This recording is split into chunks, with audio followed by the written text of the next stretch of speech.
Well, it is spring break for your 2025 Knights, but some other Knights are a little busy this week at the Big 12 Combine. I'm going to go through all of the UCF prospects entering the draft this season and who I think will get drafted. Hello, everybody, and welcome back to Charge On. As always, I am your host, Sean Green. Before we get started, a quick word from our sponsor, Bet Online. Bet Online is the world's most trusted betting platform and your number one source for betting on all the madness. Whether you're a seasoned fan or a first-time bettor, BetOnline is your ultimate game day companion.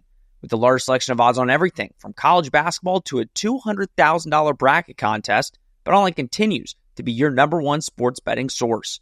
From every Cinderella story to every hat trick, BetOnline has you covered with odds, stats, and more for every game, every play, and every win. BetOnline, the game starts here. Hope everybody, if you had a spring break, if you're not an adult and you're in school, I hope you're enjoying your spring break. Us adults that are in the working class don't know what that is anymore. You really realize it once you leave college that everybody's on spring break. I forgot who asked me. I think I was talking to somebody at the school, and they're like, "Oh, what are you guys doing for spring break?" And me and Steven Leonard are like, We don't get a spring break anymore. It's been a while since I've had a spring break, but I hope, for the families that are getting to take vacation and the students that get a little time up, I hope you guys are enjoying that time. And listen, the UCF Knights have the week off. I was really contemplating releasing an episode because the last week episode, I gave my thoughts on the first three practices, and the first three practices, I'm going to be honest, they're some of the worst, not to cover, but like I said in the previous episode, you can only tell so much in those first three practices. For two of them, they didn't have pads on. The last one, again, like I said, the first 20 minutes that we get to see is the same every single practice, so you can only go off of a couple things in those practices. So now when we're doing an episode here, it's like, what do we talk about? And, the Big 12 Combine, I think that's what they're calling it. The Big 12, whatever the Big 12 has done now for the last couple of years, they're doing their Combine this week. And I was going to wait until April because, listen, the draft is still a month away. It's not happening until, I think, April 24th. So it's about a month away. But I thought, given the Big 12 kind of doing their, combine this week and the number of UCF players that are looking to get drafted, I do think it would be a good time, or I felt like it would be a good time with it being spring break and not much in terms of football to talk about, to kind of go through all of the prospects that UCF is kind of putting out and where I think they end up. Now, not end up team-wise. I might, for a couple guys, say where I think they'd be a good fit. But I'm going to break these guys down into three tiers. Guys that are going to get drafted, that I believe firmly will get picked in the first, or in the 3 days that the draft is. Practice squad plus undrafted. So the practice squad and undrafted is they'll go undrafted, but they will be on a practice squad. So that's the second tier. And then the third tier is undrafted, no practice squad. Now, not saying that those guys' careers are over. There's now other football leagues that they can join, which I'm assuming they will join. But that's kind of the way that I'm going about this. I think we'll get through the undrafted and then practice squad first. I think that's the way to go about it because I didn't realize how many people were participating in the Big 12 Combine until I saw the list. But I'll kind of give reasoning on some of them. Some of them are somewhat obvious, but it is good to have a little bit of context and give you guys kind of an idea of what I was thinking or what I'm thinking when I'm watching some of these guys. So for my undrafted and no practice squad guys, Evan Morris, even though I will say he's probably a guy that now I'm kind of sliding into maybe a practice squad player. He can do a lot of different things. He had, I think, the second most bench reps amongst tight ends if he were even in the NFL Combine. So he's definitely impressed in this Big 12 Combine atmosphere, but with a lot of these guys, I think being at UCF last year hurt them. I think Evan Morris didn't get as many opportunities. He was behind Randy Pittman. So I believe he will go undrafted. I don't think he could get picked up on a practice squad. Sheldon Arnold. I think he showed a lot of good things, honestly. But I think Mac and BJ are kind of getting most of the praise for what they put on tape. And I think Sheldon Arnold's kind of just been tossed to the side. So I don't think he'll end up on a practice. He's a guy that I could see on a practice squad, but I'm going to say undrafted, no practice squad. Dalen Dotson. I think if Dalen Dotson played the position he was meant to play all year, which is that edge position, I think he would have been in strong consideration to be on at least a practice squad. I think Dalen Dotson is a hell of a talent. He just, again, the staff used him wrong because they were trying to make up for the John Walker injury. And that's really what I think has led to some of these guys not being used right in the UCF system. That's Gus Malzahn and staff. That some of these guys are now going to get somewhat punished for the tape that they put on tape. Because some of these guys in their previous schools put a lot of good tape on film, but at UCF, there's kind of a little bit of a drop-off. Jacoby Jones, I put him right here because I think there's a lot of unknowns with Jacoby Jones right now. There's a not solid, I don't have any intel, but there's a chance he returns to UCF. I know they're waiting on word from the NCAA. If I had to guess, I would say that it gets declined. I would say that Jacoby Jones does not get accepted, but that'd be huge for UCF this season if Jacoby Jones gets approved and is going to be on the UCF roster, especially in a wide receiver room that we've said has a lot of question marks. And he would be a guy that you easily slot in as one of the top 3 receivers because last year he showed a lot of good stuff on tape. If he were to enter the NFL draft and not be approved to come back to UCF, I would think that he would be undrafted and not join a practice squad. Like I said, I think he had an injury. He kind of came on late last year at the end of the year. So I think he would need to put it on a little bit more, which I think is why this next season would be perfect if he got approved. But I think for right now, it'd be undrafted and no practice squad for Jacoby Jones. Josiah Pierre, another name, a linebacker, didn't really get to play that much. They really went with Ethan Barr a lot instead of Josiah Pierre, which, I think was a hit or miss sometimes. Josiah Pierre, I think he's a good player, but like I said, not a lot of good stuff was put out on tape for a lot of these guys.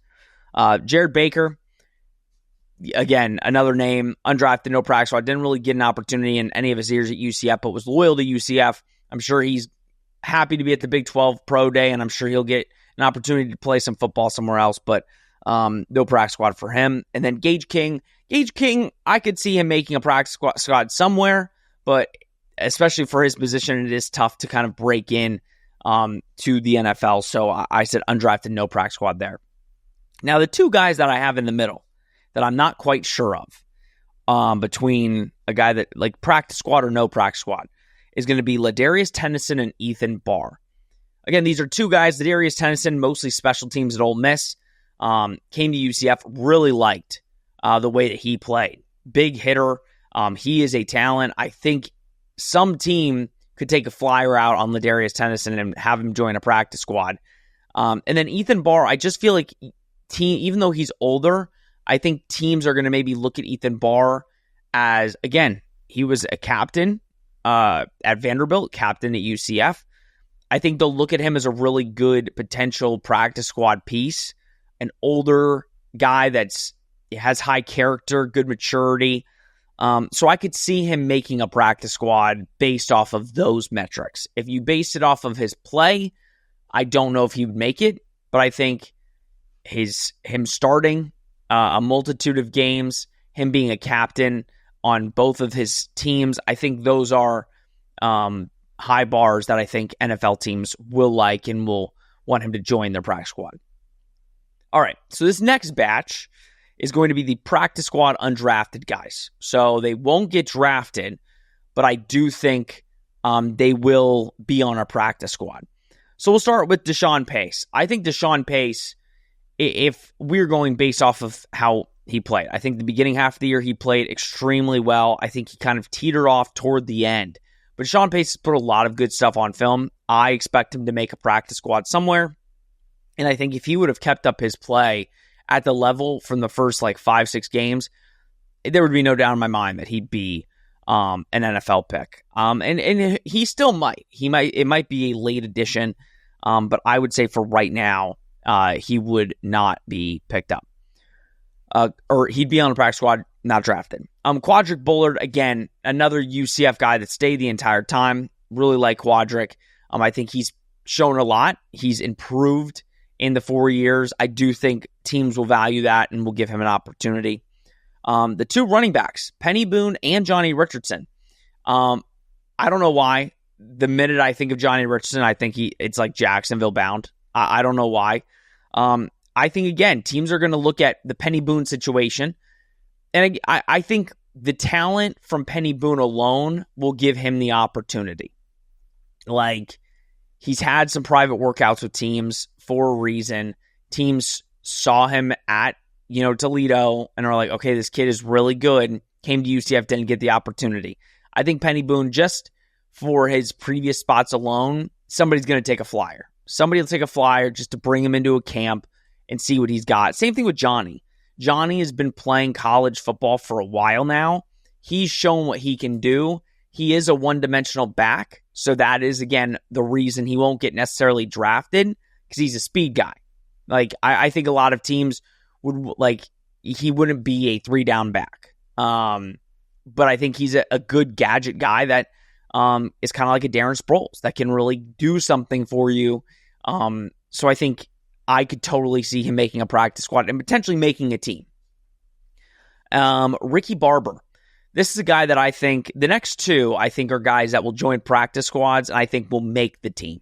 I think Johnny Richardson is probably the closest to would get picked up on a practice squad and then make the team. But again, with a lot of running backs and receivers, NFL teams just keep them on the practice squad, and if they need to call them up, they call them up. But on the defensive line and offensive line, I think these are guys that you look at as bring them into camp, and if they impress, they make the team.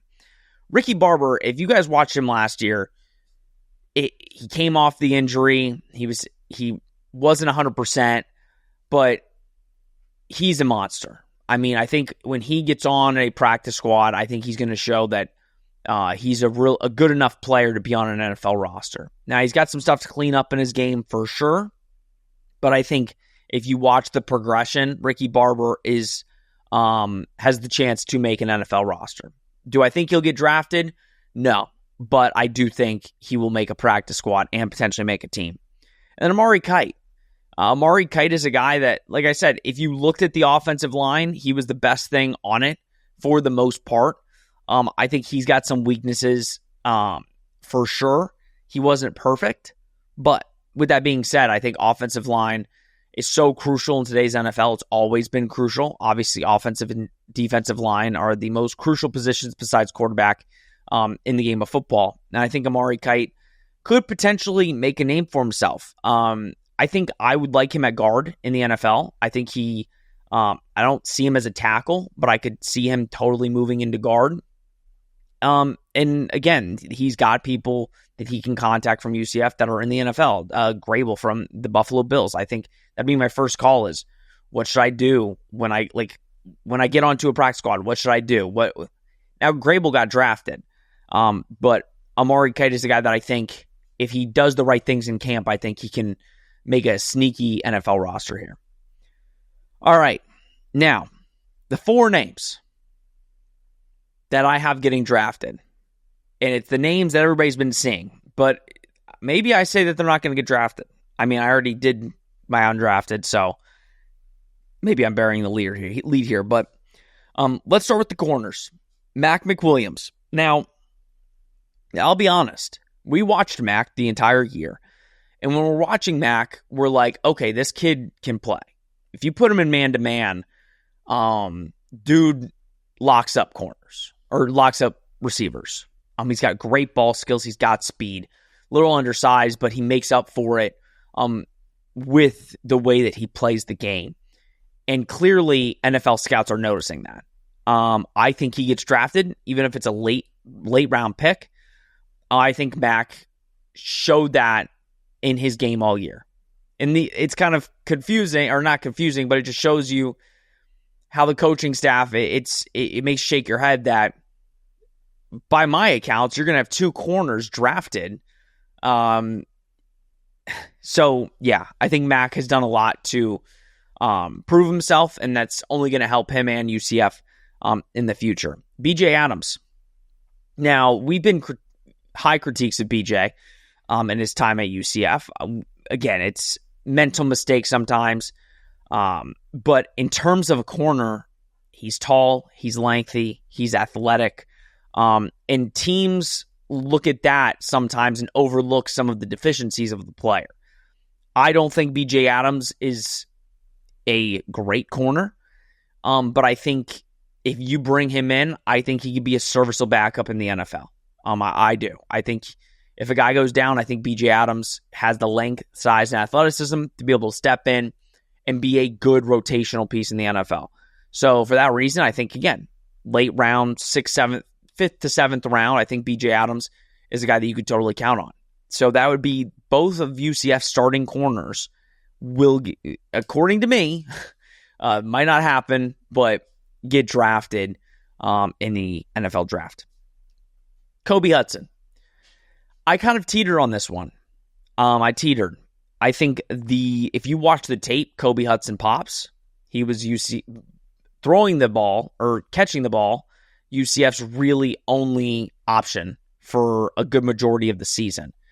And if you watch him in previous years, the tape says it all. Kobe Hudson is an NFL receiver. He's proven that. I have him getting drafted, but I think it's going to be tight. I think it is going to be tight. I think, again, he's on the slower side. I think all of these teams are looking for the 4.4s. That's kind of the new norm now, is receivers running in that 4.4 range. And I think Kobe ran a 4.58 or something like that. And I think his ball skills, his ability to high point the ball will help him. And if you watch the tape, I'm sure teams will watch the tape and be like, okay, we can use this guy. But I think, again, it's going to be a late round situation where a team takes a flyer and says, listen, he was right next to Javon Baker, still popped. And without Javon Baker, I mean, he was their only option when they were throwing the football. So, again, I do think he gets drafted. I just think I am a little unsure of Kobe Hudson. Just because I think there's, again, the way that the NFL is moving, I think Kobe Hudson may be overlooked. But I'm going to say a late round pick for Kobe Hudson. Now the big one, the one that really nobody has to guess because he will get drafted, is RJ Harvey. I'm a little worried, frankly, because I think the discourse on RJ Harvey, I think everybody that watched UCF and is watching RJ Harvey tape sees what everybody else sees, that RJ Harvey is a baller and he's really going to help whoever drafts him. And he's kind of this year's dark horse for like the guy that can make an immediate impact and be a starting caliber back. But I think NFL teams are going to overlook the size. And I think NFL teams are going to overlook him to where he might slip a little. Now, where do I think he should be drafted? I think he's at least at minimum a 3rd round pick. I think he is a day 2 guy for sure. But I think, again, if you're looking at some of the names that guys are talking about, it's funny to me. It's like we're talking about ETN from Georgia, and it's like, are we serious? Like, I don't care he's at Georgia, but if you watch RJ Harvey, he's a million times better than him. Cam Scatterbo, I get it. Cam Scatterbo is a baller. Ollie Gordon. Like, some of these guys are getting talked about potentially getting picked before RJ Harvey. And I think it's ridiculous. I think it's absolutely ridiculous. I think you're picking guys off of name than you are actual film. And RJ Harvey outperformed basically every guy he played when he played them. So I I think that's leaves a sour taste in the mouth when you're talking about running backs. And like, I get it, Ashton Genty's going to get picked off the board first because of the season he had. But when you look at the stats of RJ Harvey and what he's done as a starting back for the last 2 years, I don't think there's been a more consistent back than RJ. I think Taj Brooks is up there in terms of consistency. But I think RJ is a do-it-all back. Can block, can catch, can run through tackles, stays on his feet, gets extra yardage even with his size. So I would hope that RJ Harvey gets picked at least in the third round. And I hope NFL teams see that. But I am nervous, like I am with all these guys, that there might be a little bit of a drop at some point where teams maybe overlook RJ or say, hey, we know that teams are overlooking. We could probably get RJ in the 5th, 6th round. Because I know teams, I'm sure teams love RJ Harvey and they love what they see on tape. But if they're getting word that RJ Harvey's probably not going to get picked until the 5th round, a team might be able to snag him in the 4th, snag him in the 5th if they are hearing things. So those are what I think. We'll do probably an episode the week before the draft just to see where everything's at. But that's kind of my inkling right now. This would be the first, most players that UCF has had drafted in a while. I mean, in a while. Which makes you also cringe because, and I think most of these guys are saying it too, like you had, to my estimation, 4 guys get drafted and 1, 2, 3, 4, 5, 6 at least make a practice squad. So 10 players on your roster are going to be rostered on an NFL team for training camp. And 4 of them are actually going to get drafted. So I think that's where you look at last year and it just leaves a sour taste in your mouth. Like, what were we doing? Because you had the talent that was on the roster. But that's the way it works out. You move on. But this could be a huge year for UCF in terms of adding on to that brand of getting players to the NFL. That's what UCF needs, is continuous players getting drafted so you can push that to recruits to continuously get better guys in the building. All right, everybody, let me know what you think. Who do you think? Is there anybody you think? Listen, I know my list is probably different than yours. You probably think somebody's going to get drafted or make a practice squad or not. Let me know in the comments. What do you think of my list? Do you think I did it right? Let me know. Let me know who you think. That's going to do it for this week's episode of Charge On. Please like, subscribe, comment, share. Do all that you do. We greatly, greatly appreciate it. Next week, we'll be back per usual. We'll talk all things week 2 of practice. We're only 2 weeks away from fans being able to actually come to open practice. Very excited for that. Very excited to see some of you there. But I think a lot of fans are going to get their first taste here very, very soon. And I am intrigued. I am very intrigued to see how the players come back after a week off. And if they kind of look the same. Because there's always that weird week when you take the week off for spring break. If they come back, just as engaged and focused, that'll be the big test. Did this coaching staff in this first week instill the culture to where these players are kind of taking it and running with it? I know it's a longer process, but we will see if that is the case. All right, everybody. This has been Charge On presented by Bet Online. We will see you next week.